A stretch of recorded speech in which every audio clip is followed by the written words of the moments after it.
Okay, part 7 of the truck project. The Jag front end is basically bracketed into the frame. I'll just zoom in here.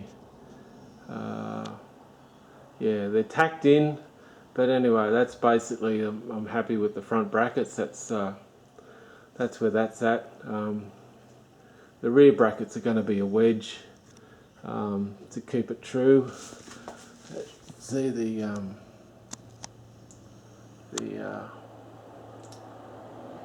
angle finder sitting on 0, and I've got one inside there which is also sitting on 0, but I've got to do the rear wedges for it, but that's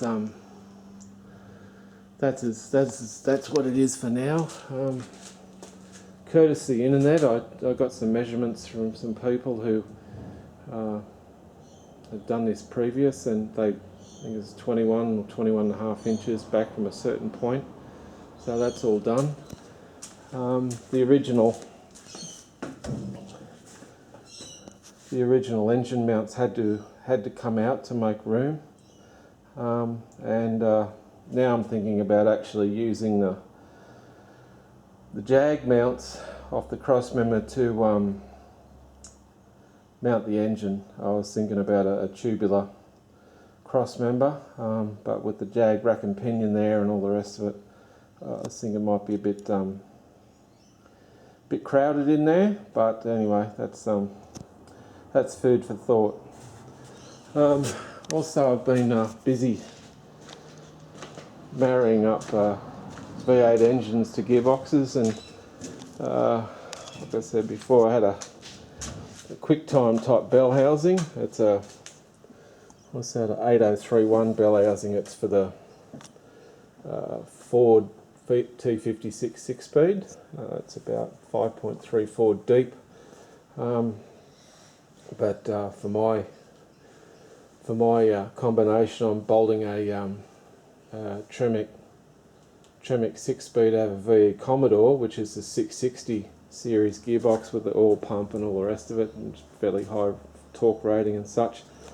I wanted to marry that up, so what I've done now is I've actually made an adapter which goes between the QuickTime bell housing and the Commodore gearbox. It's pretty close. The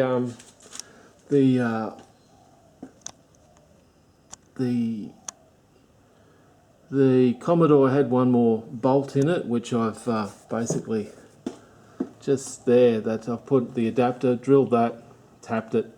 So yeah, that's all part of it now. That's originally where the Ford clutch arm goes in. This will be using a hydraulic center bearing. And what I've also done with this one is I've relocated the starter to the left-hand side of the vehicle, which is in America it's the driver's side, but in Australia it's the passenger side. Yeah, just a factory starter for now. It's in nice and tight. It's pretty good. There's a little adapter there for the clearance and stuff, but yeah, it's yeah, up there nice and tight, plenty of clearance below, all good. So yeah, that should work alright. I'm just trying to clear the right hand side for the steering shafts and stuff like that to go up to the column down to the Jag rack and pinion. These little engine stands are knocked up today too. I found some scrap and just got busy with the welder, and yeah, it just sort of makes everything easy to work on.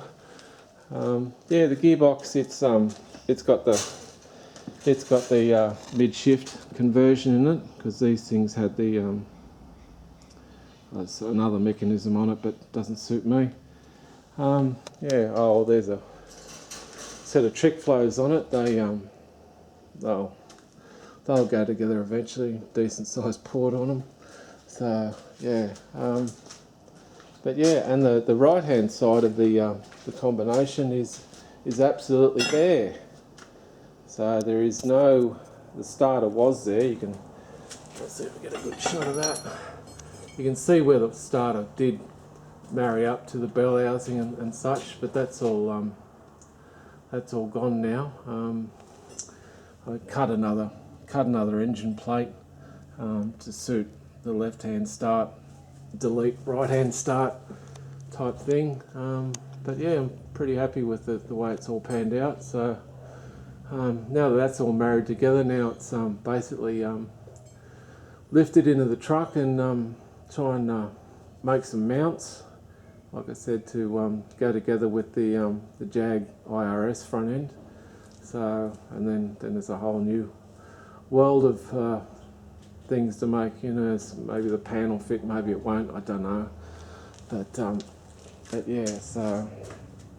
But yeah, it's getting along. We're definitely getting things happening. So yeah, I've checked that it meshes with the flywheel, which is good. So yeah, there's that's an engine and gearbox that will eventually make its way into the truck.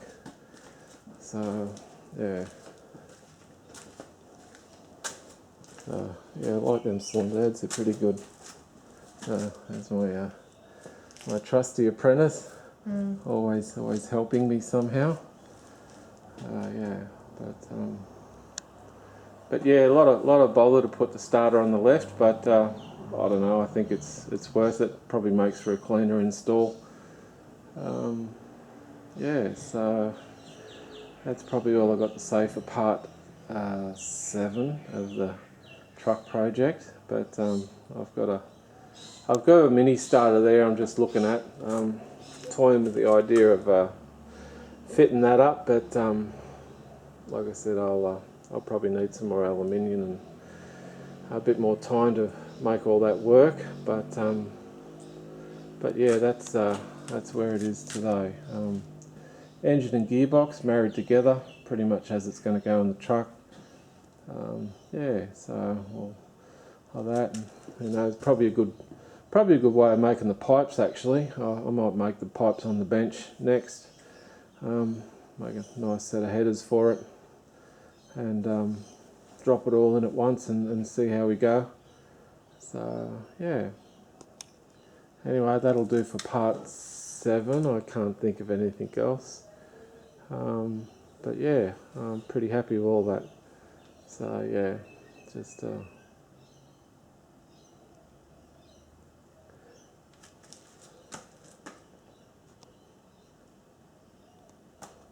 right, mate. We'll call it a day. You reckon? Yeah. Want to call it a day? Yeah.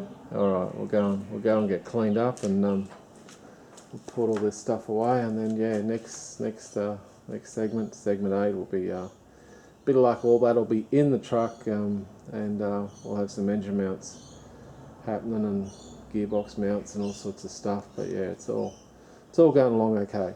Anyway, till next time, I'll see ya.